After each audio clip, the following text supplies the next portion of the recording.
I think we can continue now. We are still a little bit ahead of my internal schedule, so we have some space. The next speaker is Doris Gabriel from Apidel in Switzerland, and she will talk about tacrolimus-loaded nanocarrier hydrogel composite formulations for topical treatment of psoriasis. Okay, thank you for the introduction. My name is Doris Gabriel. I'm working for Apidel, which is a University of Geneva startup, a spin-off company, and our focus is to develop topical nanomedicine products. Now today I will talk about the development of a formulation for tacrolimus.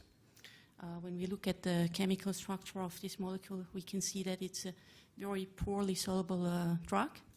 It has a water solubility in the range of 5 micrograms per milliliter. And obviously this poses some challenges for the development of a topical formulation. Now what we did is we used a type of nanocarrier to formulate the hydrogel. The nanocarriers are based on MPEG hexapilase, so this is a pegylated hexyl-substituted polylactic acid, an amphiphilic molecule which forms micellar nanostructures in an aqueous environment. And into the hydrophobic core of these micelles, we can encapsulate the poorly soluble drug, the tacrolimus in this case. Now, when we look at the TEM on the top, we can see that we have very small particle size, spherical particles. We have size in the range of 50 nanometers, and very low polydispersity. Now, once we have solubilized the drug in these nanocarriers, actually I have to mention that we can enhance the solubility really by an important factor. So in this specific case, if we produce 0.2% formulations, initially it's a factor of 400 times. In the next step, we mix these micellar nanocarriers with a viscosifier. Here we used carbopol to produce a hydrogel formulation, a composite hydrogel formulation, which then can be easily applied onto the skin.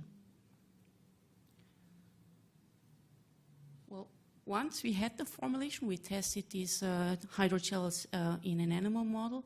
So we used imiquimod-induced psoriasis-like skin inflammation model, and we did clinical evaluation, clinical scoring, and also histopathology. So here you see the data for the histopathological evaluation of a cornified layer, epidermis and dermis.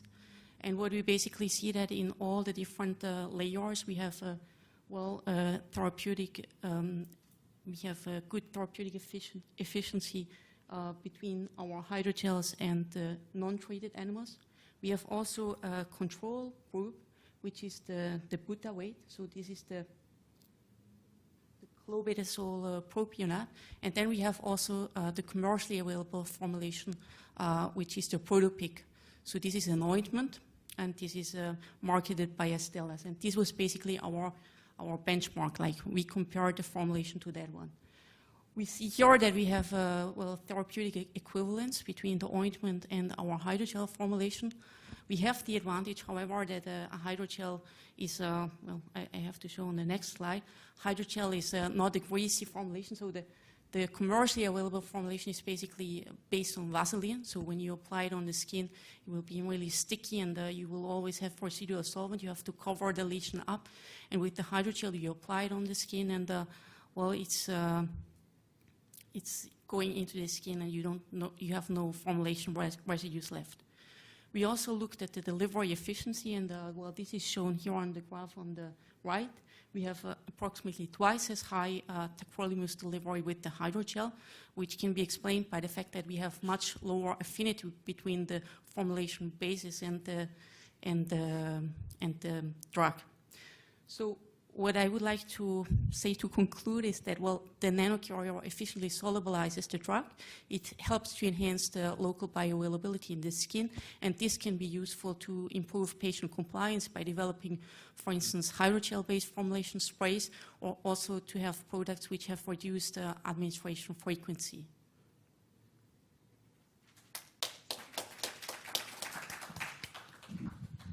Thank you very much. Our next speaker is also from Geneva. This time it's Viorica Patrulia from the University of Geneva in Switzerland, and she will talk about polyelectrolyte nanocomplexes based on chitosan derivatives for wound healing promotion. Thank you for the introduction. So I will talk about polyelectrolyte nanocomplexes and for wound healing promotion. Okay, thank you. So first of all, when we talk about wounds, we think first about healthy tissues, healthy skin tissue. But usually, if this tissue is damaged, then we talk about wounds, of course. And from a medical point of view, wound healing occurs during 4 overlap stages: inflammation, migration, proliferation, and maturation. And normally, wounds have to heal by first intention, meaning that they have to heal quickly.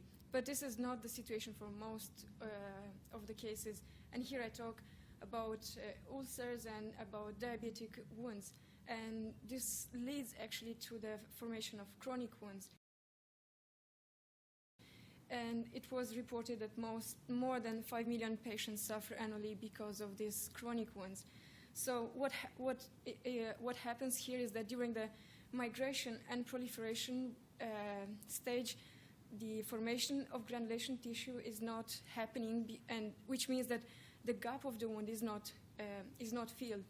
That's why our target is from the beginning to make a matrix based on chitosan derivatives, which the synthesis are done in our labs, and then to which we add peptides like RGDC, which are already known to induce wound healing, but peptides alone, they don't do their work. So that's why they need to be grafted on chitosan derivatives. So basically, we will fill this gap of the wound, and then what we have at the end, we have the final polymer being positively charged. And I have to say that this is a good platform for further grafting other peptides, which are not only for wound healing, but maybe for, because we just started to work with antibacterial peptides, which also work perfectly. So it depends on the target, on the purpose to use. So having this RGDC carboxymethyl trimethylchitosan, RGDC CMTMC, which is positively charged, we complex it with a negatively charged chondroitin sulfate for making nanoparticles, and as well we can complex it with hyaluronic acid to make hydrogels or foams. And of course, we tested them, and we could see that human dermofibroblasts they start to migrate and to have a good orientation. And after the migration assay, we could see that cells which were treated with both formulations, with nanoparticles and with foams, they give a good signal and they migrate and proliferate. And this is very good because comparing to the control cells, the wound closure is achieved at the same level, which means that for us there is no statistical difference between for the wound closure between our formulations and control cells, and we are happy with that. And the next step is to go in vivo, and especially we will work on mini pigs because pigs have similar their skin is similar to human skin. That's why we will go to work in mini pigs, and this is already to be done in collaboration with Zurich. And of course, the last step would be to go in human to try them. And for more questions, I'm at poster number 55. Thank you.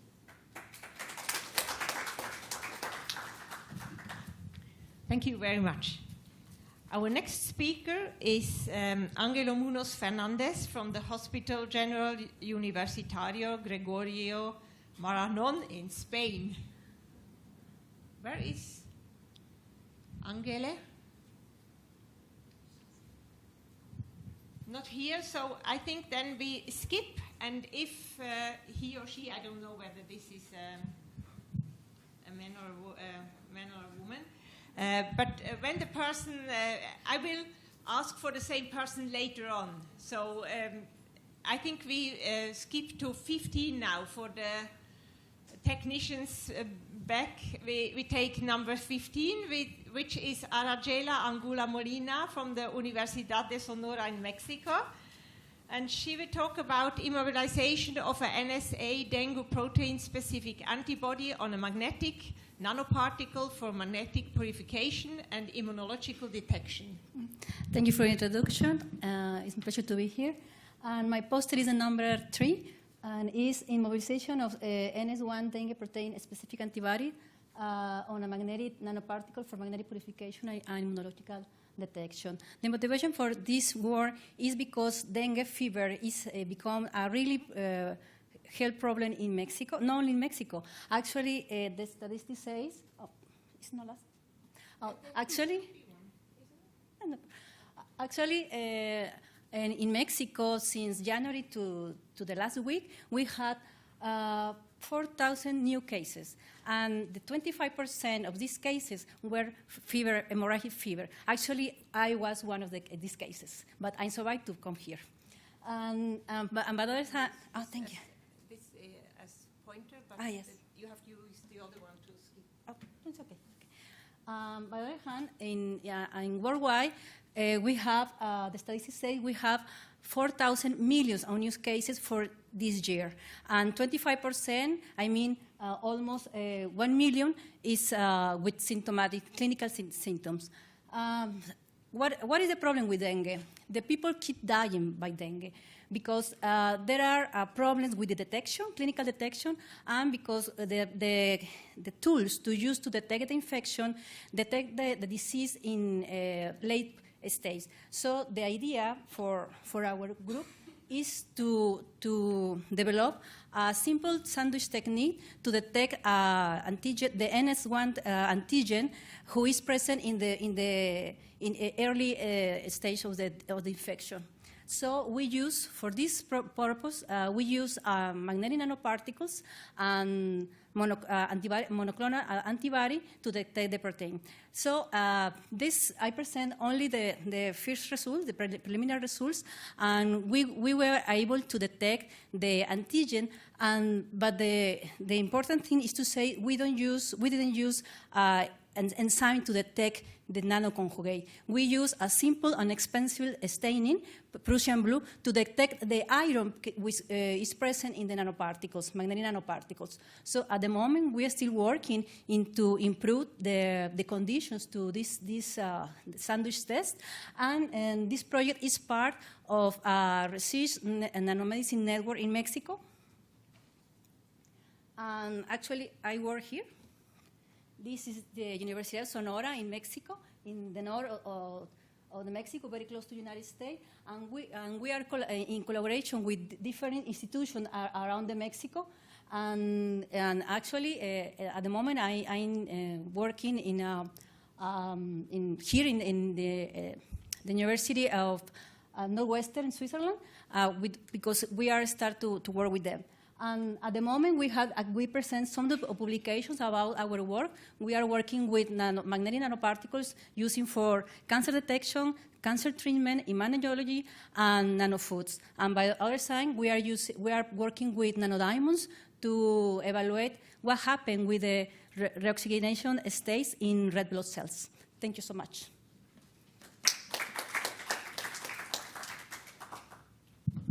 Thank you very much. Has Angele Munoz Fernandez arrived? No? Okay, then we continue with number 16. That's Jonas Schnitter again from the University of Twente in the Netherlands. This time he's talking about his poster, the targeted delivery of anti-miRNA 199A using self-assembling peptide nanocomplexes inhibits stromal CIF's activation. Which one is it? This is only here's only the...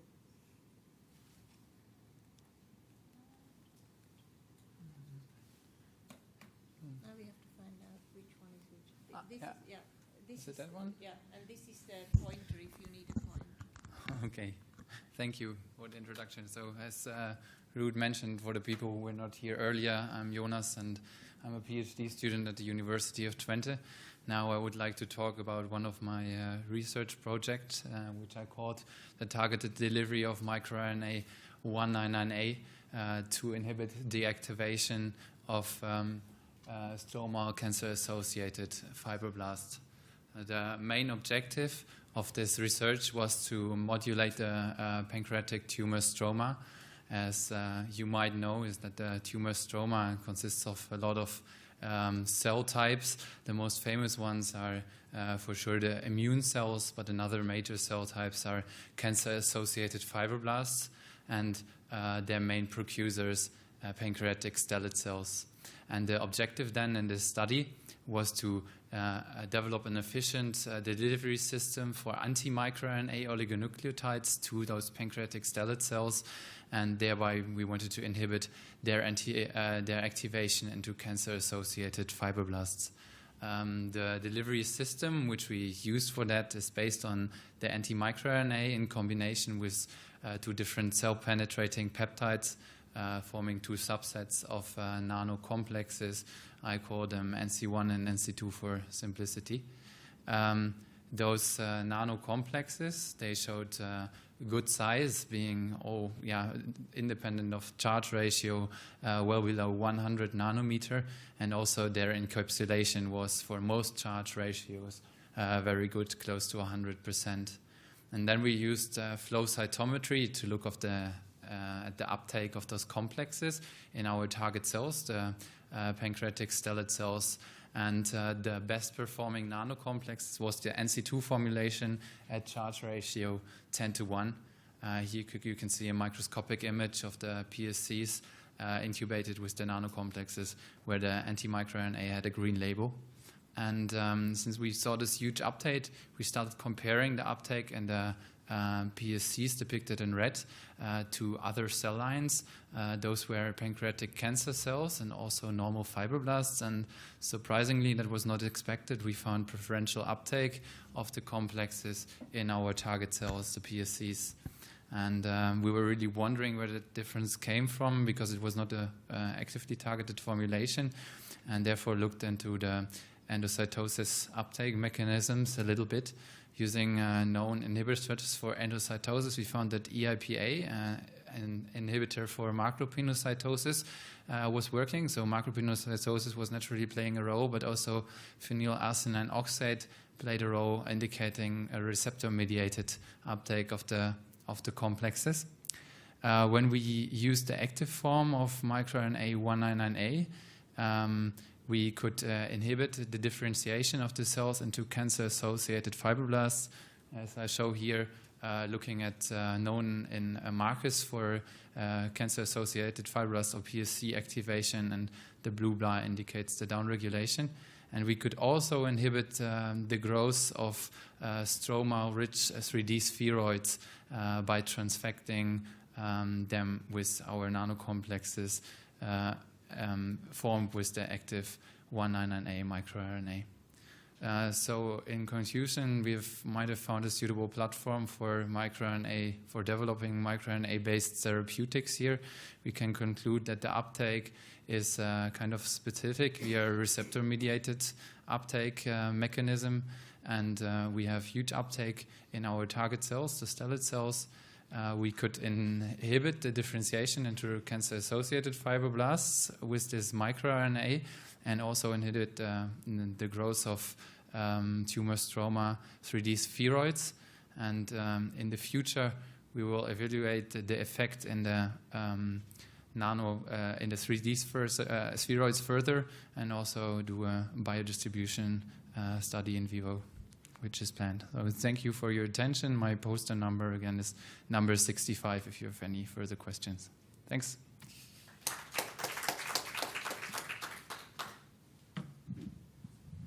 Thank you very much. Still no Angele Munoz Fernandez? No. Okay. Our next speaker then is number 17, Karina Pombo Garcia from the Helmholtz Zentrum Dresden-Rossendorf in Germany. And she will speak about ultra-small Zwitterianic gold nanoparticles as multimodal agents for targeting cancer imaging. Thank you. Good afternoon, everyone. Early diagnosis of cancer has been greatly assisted nowadays by different molecular imaging modalities such as PET and MRI. Those imaging modalities are non-invasive and at the same time give us high resolution imaging of the tumor. One strategy could have been to get the strengths of all these multimodal imaging modalities and put them into a single probe and make them specifically to the tumor cells. So in our lab, we are focusing on developing multimodal nanoparticles that are based on inorganic core. You have to use this one. Yeah, okay. The other one is not working. Okay, good, thank you. Yeah. That are based on ultra small gold core. Why ultra small? Well, first, it has a fancy name, so why not going for that? Secondly, is because the beauty of nanosmall is that you go down, as you go down on size, you increase the surface area of the nanoparticles to decorate them with many more functionalities. At the same time, when you are working with radio-labeled particles, you want them out of the body as soon as possible. And when you go small, you go fast. Our focus has been on developing new strategies to cover these nanoparticles to bring them into physiological solutions, soluble. And furthermore, we functionalize these nanoparticles with different moieties like radio labels for positron emission tomography, as well as dye molecules for near-infrared and single-domain antibodies for making them specifically to the tumor cells. The main problem of bringing these nanoparticles into clinicals or preclinicals is that many of them accumulate, many of them are surrounded, so when we inject them into in vivo system, they interact with other proteins, lipids, or biomolecules, and they accumulate in non-target organs like liver and spleen. So most part of the community has been focusing on pegylating these nanoparticles as the main or only strategy to escape this phagocytosis. But we have developed new strategies based on cryonic coatings that keep the ultra-small size of the nanoparticles. When we put PEG, they normally increase the size. So what this cryonic coating does is that it creates an overall neutral charge around the nanoparticles that is less likely to interact with other proteins or biomolecules in the body. At the same time, we develop different cryonic building blocks that contain the different molecules that we want to attach, like the radiolabel or the single-domain antibody. Keeping that functionality in the whole system, we evaluate these nanoparticles into in vitro systems like macrophages, observing a decrease on non-specific uptake on macrophages, as well as a decrease on protein corona formation. The same way, we evaluate these particles on tumor cells, so on EGFR tumor cells, that is the targeting that we are focusing on, and we see that the specific uptake was pretty high. So if you want to know more about these nanoparticles, come to my poster 58. Thank you very much. Yeah, that's it. Thank you very much. Our next speaker is Suma Prabhu from Manipal University in India, and she will talk about nanotriggers, a promising candidate for brain cancer therapy.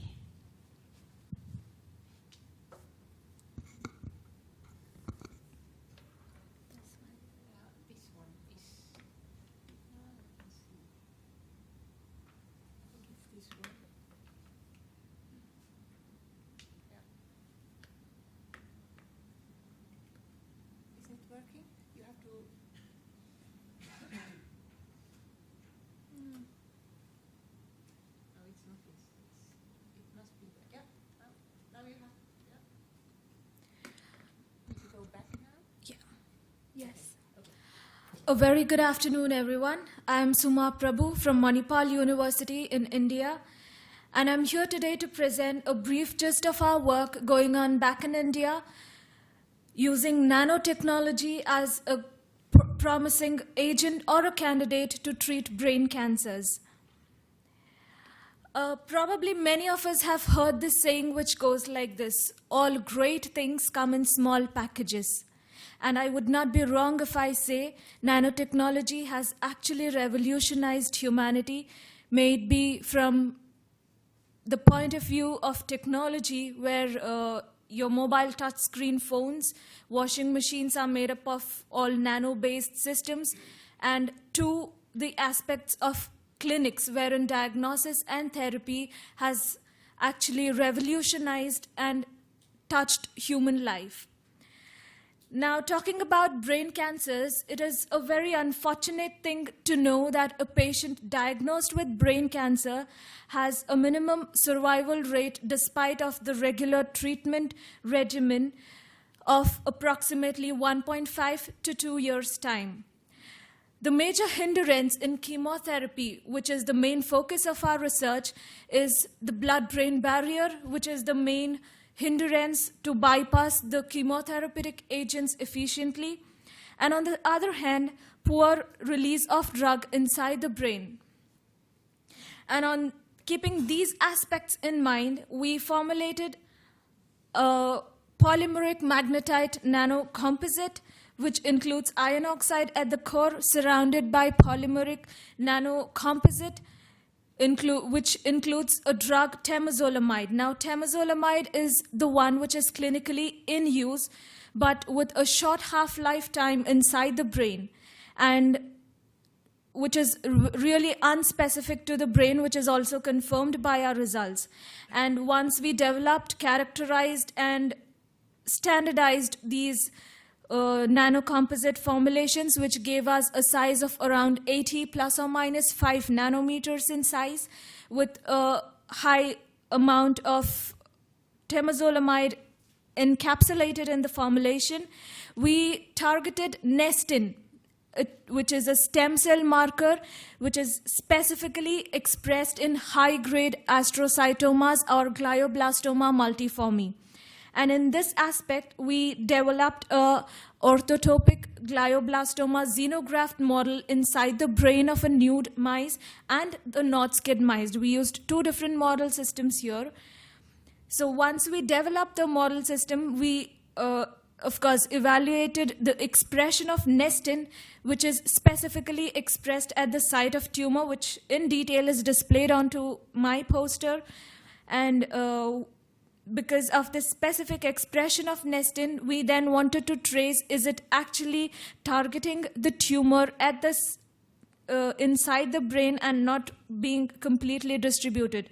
And as you can see in the panel of SPECT-CT imaging, the B shows the localized distribution of our nanocomposite at the site of tumor in comparison to the pure drug, which is spread throughout the brain. And we also checked for how much of drug retains inside the brain. We evaluated around 18 micrograms per mg at the site of tumor in comparison to around 5 micrograms, which is eliminated soon from the brain. And talking on about the therapeutic efficacy of the particle, now that we have designed such a nanocomposite to check for its efficacy and reduction in the tumor size, we also did a pharmacodynamic study to check for the regression of tumor. And we did find an efficient regression of tumor in our nano formulation. So on the whole, our study made an effort to develop a nanocomposite to effectively improve the delivery of the drug to the site of tumor in particular and increase its therapeutic efficacy. And as a future perspective, because we do lack a MRI and hypothermia facility, probably MRI and magnetic hypothermia would help improve the therapeutic efficacy by eliminating the rest of the remaining tumor cells in the brain. And I conclude by saying every human life is worth the same and worth saying. And I end up with a special note of thanks to the CLINAM Foundation for giving me an opportunity to be here. Thank you so much. Thank you very much. Once more, I ask whether Angele Munoz Fernandez has arrived. No. The next number 19, Etienne Stalder, she got sick this morning, so she sent me an email. But I checked and I could see that her poster, number 69, is up. So if somebody is interested in the topic, the poster is there. Unfortunately, no small speech. I suggest we take 2 more presentations and then the break, because then we have 8 more left after the break. So the next speaker will be Antje Ziller from Johannes Gutenberg Universität Mainz in Germany, and she will speak about incorporation of mRNA in lamellar lipid matrices as controlled release systems. Yeah, hello everybody, thank you very much. My name is Antje Ziller and I'm a PhD student at the University of Mainz in cooperation with BioNTech. And I am working with mRNA nanomedicines, and this is gaining more and more interest for various fields of therapeutics, for example, tumor therapy.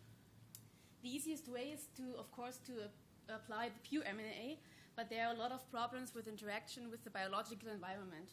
So, to overcome these hurdles, we use carrier systems to get a protected and targeted delivery with a specific release profile, and we can also mediate the binding and uptake into the cell, followed by efficient translation in the cells. mRNA is used as a transfection system for a very long time. It's well known. There are also products in clinical trials. But unfortunately, only DNA and sRNA is investigated for the structure, for the molecular organization in lipid carrier systems. So what we did was to develop carrier system, lipid-based, for the delivery of mRNA for local administration. And since we really wanted a detailed information on the structure, we used several methods to characterize. Some I will show you now.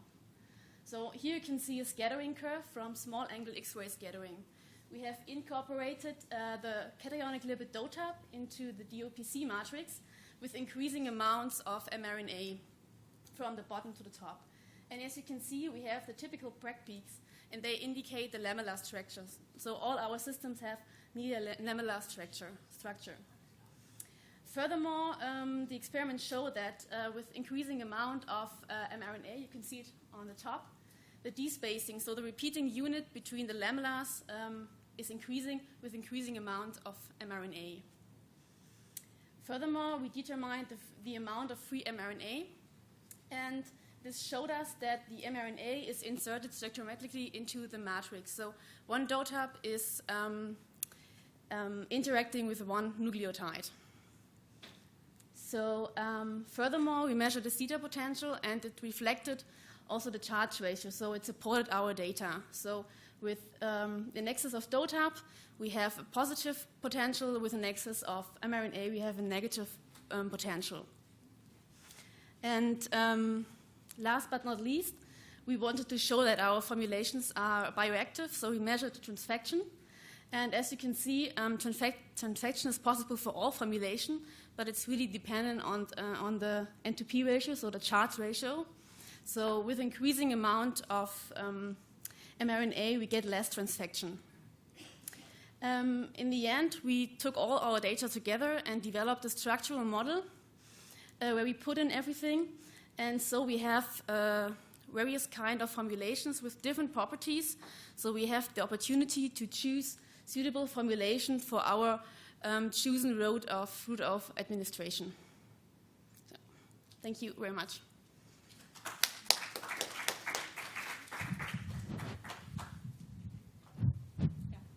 Okay, thank you very much. Our next presentation is Fabiola Porta from the University of Basel in Switzerland, and she will talk about PDMA, PM-OXA polymer vesicles for targeted delivery to lectin receptors. Yes. If you want to use the pointer, you have to use. Okay, okay. It's fine. Okay, good morning, good afternoon, everyone. Thank you, Ruth, for your nice introduction. Basically, I'm a postdoc working here in Pharma Center at the University of Basel. And I'm basically a chemist who decided to challenge herself a little bit with nanotechnology and pharmacy. Basically, I'm working with these D-block copolymers, PDMS-PM-OXA, which have a very nice characteristic that I'm going to show you here, is that they self-assemble in water environment in this vesicle structure. Basically, this vesicle structure, they mimic what liposomes are doing. So they can hold a cargo inside, but also they have a lipophilic membrane where you can load the lipophilic drugs. The beauty of these polymers that you can see depicted here is that they are very easy to modify and very easy to synthesize. So basically, you can couple biomolecules or antibodies on the surface very easily with a kind of chemistry that can be approached in a water environment without the use of heavy or kind of nasty solvents. The strategy we wanted to basically use in our group is to exploit the EPR effect and basically exploit the fenestration of the vessels and allow the nanoparticle to interact with the specific receptor on cancer. We were focusing on hepatic cancer, and basically we used this protein as a model protein for asialoglycoprotein receptor targeting. We are talking about asialofetoin. So this is a triantennary protein, as you can see from this structure. And this is a very important structure that is required for the interaction of this receptor. Basically, our strategy is very simple and straightforward. And we have modified the surface of our PDMS-PM-OXA vesicle with this protein. We have then moved forward with some cellular experiment. So on our poster, you can see them better. Basically, we studied the uptake of this vesicle, of these nanovesicles in hepatic cancer cells. But moreover, we were more interested in the intracellular trafficking of these particles. And basically, we have studied the permanence of these particles in early endosome and then in late endosome. And we did some specific antibody staining. Moreover, one of my interests is to improve animal models for the study and the, let's say, the development of nanotoxicological tools. So basically, when I was in the Netherlands as a PhD student, I developed, together with the SmartMate Consortium, the zebrafish as an innovative tool to implement this type of studies. And here in Basel, we are basically running these experiments where we use a zebrafish or transgenic line, where we can basically see how nanoparticles are behaving in vivo. So what we could see, you can see it in this little picture here, is that our nanoparticles don't aggregate in the circulation, and they can be defined as long-circulating nanoparticles. This is pretty important to notice because basically, when we inject nanoparticle in the blood flow, we have no idea what's going on of nanoparticles. So actually, we believe that this system can implement a lot our studies.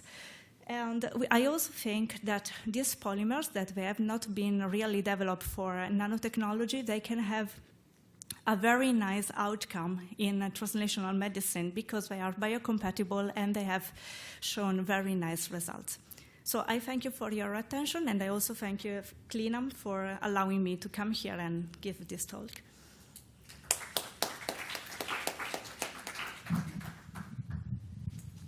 Thank you very much. Now I suggest to have another break, and we start again at 15:25. And in the meantime, I try to sort out this problem with the pointer, so we can use the same. Maybe we need new batteries. I'm coming back to you.